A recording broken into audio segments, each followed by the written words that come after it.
नमस्कार साथियों, दिव्यम क्लासेस सीकर में पुनः आपका स्वागत है। लाभ और हानि की अपनी क्लास चल रही थी, जिसमें आज की क्लास में अपन इसके पांचवें प्रकार पर अध्ययन करेंगे। देखिए, पांचवा टाइप क्या था अपना, एक ही वस्तु को दो या दो से अधिक बार बेचने पर आधारित प्रश्न है। यानी किसी वस्तु को अपन अलग, मेरे जैसे आपने मुझे बेच दिया, मैंने किसी और को बेच दिया, किसी और ने किसी और को बेच दिया, तो उसमें जो प्रॉफिट और लॉस होता है उसकी एक साथ अपन कैलकुलेशन किस प्रकार से करते हैं, क्रय मूल्य कैसे ज्ञात करते हैं, विक्रय मूल्य कैसे ज्ञात करते हैं, इस पर आधारित प्रश्न देखेंगे। इस प्रकार के अंतर्गत पूछे जाने वाले प्रश्न वस्तु को दो या दो से अधिक बार बेचने पर आधारित होते हैं, जिसमें वस्तु को बार बार बेचने पर कुछ लाभ या हानि होती है। जैसे कि ये तो देखो मैंने अभी शॉर्टकट के लिए लिख रखा है, लेकिन हम पहले शॉर्टकट को न देकर डिटेल्ड सवाल को देखेंगे कि अगर आप सूत्र भूल भी जाओ तो किस तरीके से उनको हल कर सकते हैं। और भूलने का कुछ रखना ही नहीं है आपको, मैंने आपको बता रखा है। डिटेल्ड लॉन्ग टर्म लंबी विधि जो होती है उसको आपको हल करना ही करना है। ऐसा करने से गणित की अरिथमेटिक के जो सवाल है, जो टॉपिक है, उनके प्रति आपका दिमाग अपग्रेड हो जाएगा, क्योंकि हम सवाल कम निकालते हैं, अभ्यास कम करते हैं सवालों पर। इस वजह से क्वेश्चंस हमारे देखे हुए नहीं लगते हैं और एग्जाम में गलत होने की संभावना रहती है। तो हमें अधिक से अधिक क्वेश्चंस को लंबी विधि से हल करके देखना है। जब लंबी विधि में सवाल आपको आने लग जाएगा ना, तो मान के चले आप शॉर्टकट अपने आप ही लिखने लग जाएंगे। आप खुद ही बना लोगे शॉर्टकट, बनाने की आवश्यकता नहीं, सीखने की आवश्यकता नहीं। इसलिए शॉर्टकट सीखना नहीं है, शॉर्टकट आपको ऑटोमेटिक याद हो जाना चाहिए। तब मान लेना कि आपने अभ्यास किया है मैथ में, आपने मैथ को सीखने की कोशिश की है। और अगर आप डायरेक्ट शॉर्टकट को याद कर रहे हैं तो वो एक गलत तरीका है। इसलिए आपके लिए सहूलियत के लिए मैं दोनों तरीके साथ में लेकर चलने की कोशिश कर रहा हूं। तो देखिए इसमें कौन सा क्वेश्चन है। ए किसी घोड़े को बी को 5% हानि पर बेचता है तथा बी उस घोड़े को सी को 10% लाभ पर बेचता है। यदि सी इसके लिए 2310 रुपए देता है तो एक्स के लिए इस घोड़े का क्रय मूल्य ज्ञात करना है। तो ये ए कितने रुपए में खरीद के लाया उस कीमत का पता करना है। ए तो बी को बेच देता है और बी सी को बेच देता है। ए तो है 5% हानि उठाता है और बी 10% लाभ उठाता है। और सी कितना रुपया अदा करता है, 2310 रुपये पे करता है। यानी कि सी का क्रय मूल्य कितना है, 2310। तो अब हमें ज्ञात क्या करना है, सी से सीधा ए पर पहुंचना है और इसका कॉस्ट प्राइस क्रय मूल्य ज्ञात करना है। तो देखिए हम ये मान के चले कि जो ए है उसने घोड़े को x रुपए में खरीदा है, तो घोड़े का क्रय मूल्य कितना है, ए के लिए x रुपये है। अब ए बी को कितने 5% हानि पर बेच देता है, तो x का 5% लॉस ज्ञात कर लेते हैं अपन। हानि ज्ञात करने के तरीका मैंने बताया था। देखो अब यहां पर b के लिए क्रय मूल्य, b क्या है, ए से घोड़ा खरीद रहा है, b ए से खरीद रहा है, इसका मतलब ए का विक्रय मूल्य हो गया है b के लिए, ए का विक्रय मूल्य हो गया है ये। देखिए तो बी के लिए क्रय मूल्य क्या है, ए का विक्रय मूल्य। ये लाइन तो मैंने आपको बीच में इस तरीके से लिख दी है, एक तरीके से आपकी नॉलेज के लिए, बाकी इसका अभी यहां पर फिलहाल कोई काम नहीं है। हम क्या करना ज्ञात करना चाह रहे हैं, बी के लिए क्रय मूल्य ज्ञात करना चाह रहे हैं। तो बी ने कितने रुपए में खरीदा ए से, ए का तो क्रय मूल्य एक्स है, उसका जितना क्रय मूल्य है ए का उससे 5% नुकसान उठाकर वह बी को बेच देता है। तो हम हानि कैसे ज्ञात करते हैं, एक्स का 5% लॉस, तो 100 माइनस 5/100 हो जाएगा, 95/100 इंटू एक्स, यहां पर इसका मान हो जाएगा। और अगर प्रॉफिट होता तो हम यहां प्लस कर देते हैं। अब देखिए सी के लिए क्रय मूल्य ज्ञात करते हैं। सी किससे खरीद रहा है, बी से, यानी कि बी सी को बेच देता है। बी सी को बेच रहा है 10% लाभ पर। तो बी ने कितने में खरीदा था, 95x/100 में। बी के लिए क्रय मूल्य ज्ञात किया 95x/100। तो बी के लिए क्रय मूल्य जो है वह क्या हो जाएगा, अगर इसका 10% अपन ज्ञात कर लेंगे तो वो सी का क्रय मूल्य हो जाएगा।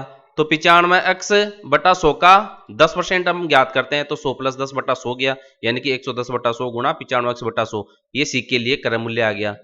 अब चूंकि अपन देख रहे हैं कि सी ने जब बी से खरीदा घोड़े को तो वह 2310 रुपये दे रहा है। इसका मतलब ये 95x/100 गुणा 110/100, या मैं जैसे यहां नीचे लिख रखी है मैंने स्टेप, 95/100 गुणा 110/100 गुणा x, इसी को मैंने आगे पीछे करके लिखा है। ये किसके बराबर हो जाएगा, 2310 रुपये के बराबर हो जाएगा। तो मैंने इसको 2310 के बराबर कर दिया है। अब यहां से अपन x का मान ज्ञात कर लेंगे। x का मान ज्ञात करने के लिए क्या करेंगे, इन 100 को तो इधर हस्तांतरित कर देंगे, 95 और 110 को हर में ट्रांसफर कर देंगे हस्तांतरण से। तो x का मान जो है अपने को इसको कैलकुलेट करेंगे तो अपने को 2210.5 रुपये प्राप्त होंगे। ये मैंने सारा करके देख रखा है, इतना मान अपने को यहाँ पर प्राप्त होगा। तो ये तो लंबी विधि से इसका सवाल हो गया। अब अपन चाहते हैं कि इसको शॉर्टकट विधि से ज्ञात कर ले। इन सवालों में देखो होता क्या है कि हम कंटिन्यूअस चलते हैं, जैसे ए ने बी को बेचा तो बी का क्रय एक का क्रय मूल्य मान लिया, फिर बी का क्रय मूल्य ज्ञात करते हैं, फिर बी ने कितने में बेचा सी को, तो सी का क्रय मूल्य ज्ञात कर लेते हैं। अब सी का क्रय मूल्य क्या है आपको दे रखा है, उसको बराबर कर देते हैं और x की वैल्यू अपन ज्ञात कर लेते हैं। अब इस सवाल का शॉर्टकट तरीका ये होता है, अगर बार बार कोई व्यक्ति किसी वस्तु को एक व्यक्ति से दूसरे व्यक्ति को बेचता है तो 2 बार लेन देन होती है ना, तो क्रय मूल्य ज्ञात करने के लिए क्या होता है, अंश में 2 बार 100 से गुणा करेंगे और बट्टा में 100 प्लस माइनस ए गुणा 100 प्लस माइनस बी लिखेंगे और लास्ट वाला व्यक्ति कितने रुपये पे करता है उसको अपन गुणा में लिख देंगे। तो देखो ये प्लस माइनस मैं इसलिए लेके चल रहा हूं, यहां पर 100 गुणा 100, अब फिर 100 प्लस माइनस ए आ गया, जैसे ए का मतलब है कितना परसेंटेज लाभ है या हानि है, और बी का मतलब भी क्या है कितना प्रतिशत लाभ या हानि है। तो इस सवाल में अपन देखते हैं, सबसे पहले ए की बात करें तो ए यहां पर 5% है और वो हानि है, तो हानि होती है तो हम यहां पर माइनस का चिन्ह काम में लेंगे, तो हम इसको क्या लिखेंगे 100 बटा 100 माइनस 5। ठीक है, अब इस दूसरे की बात करें, वो 10% लाभ कमा रहा है बी सी को बेचकर, तो 100 बटा लाभ के लिए अपन प्लस का चिन्ह काम में लेंगे तो 10, और लास्ट में वो कितने रुपए पे कर रहा है 2310 रुपये।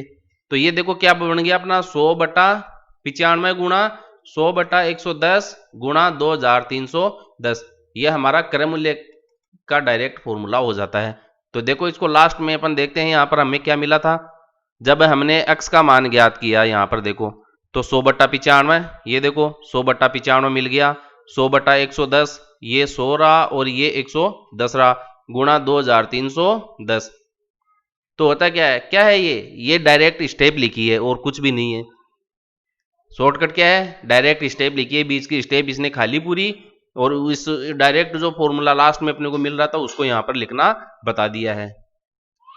ठीक है, तो जो भी आप इसको याद रखें तो भी ठीक है, और लंबी विधि से कैसे ज्ञात करते हैं वो भी मैंने बता दिया। इसमें याद रखना है प्लस का चिन्ह लाभ के लिए, माइनस का चिन्ह हानि के लिए। अब इसमें अगर 3 व्यक्तियों के बीच में लेन देन हो, एक और जैसे सी % लाभ या हानि का आ जाए तो हम ऊपर 100 से एक बार और गुणा कर देंगे, नीचे हर में लिख देंगे 100 प्लस माइनस सी, और लास्ट वाले व्यक्ति कितने रुपये पे करता है वो यहां मल्टीप्लाई कर देंगे। तो जैसे कर रखा है 100 गुणा 100 गुणा 100, तो एक तो ये टर्म बन जाएगी 100 बटा 100 प्लस माइनस है, दूसरी 100 बटा 100 प्लस माइनस बी, तीसरी 100 बटा 100 प्लस माइनस सी और गुणा आर।